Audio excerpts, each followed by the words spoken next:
So ayan, magandang araw sa atin mga ka-chowdown.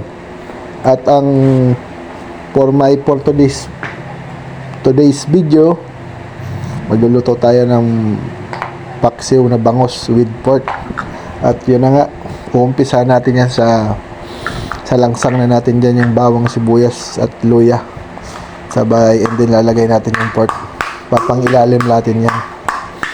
At pag nailagay na natin yan dyan, susunod na natin dyan yung isda, guys. Yung bangus natin.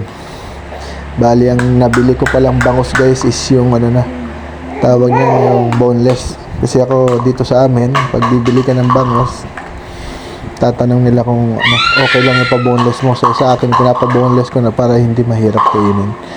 At saka yung buntot, hindi mahirap kainin yung buntot kasi pag hindi mo pina-boneless, hindi na pinapansin yung buntot eh. Kaya yan, lalagay natin yung natirang bawang, sibuyas, luya natin dyan.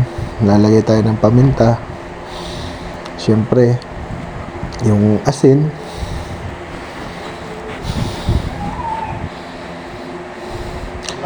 yan na yan, yung lakandula cane vinegar. Ayan, lakandula cane vinegar yung gagamitin natin suka, guys. Baka naman lakandula cane vinegar. At yung balay seasoning mix. Yan, seasoning mix natin as yung balay. Yan, inubos na natin, guys, para malasa. Kunti lang din kasi yung laman niya, kaya sakto lang din pang isang ulaman yung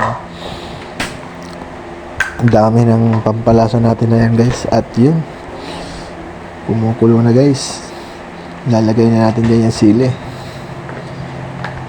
Yan, dapat nga naisama ko na yan eh, pero hindi kong makalimutan pala, kaya yan, hinabol ko lang.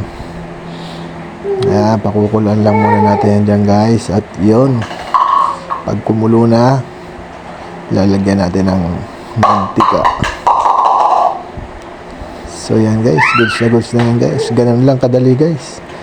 At yun, sasalangsang na natin dyan kasi marami kami ngayon. Bali, 5 kaming kakain ngayon dito kasi nandito si Antone, si Mama, at saka si Ate Lai at ang aking misis. Yan, guys.